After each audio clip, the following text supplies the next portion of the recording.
বান্ধিছিলে ঐ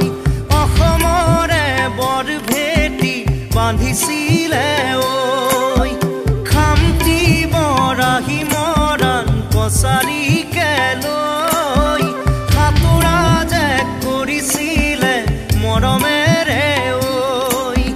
স্বৰ্গদেউ চুকাফাই আঁকিছিল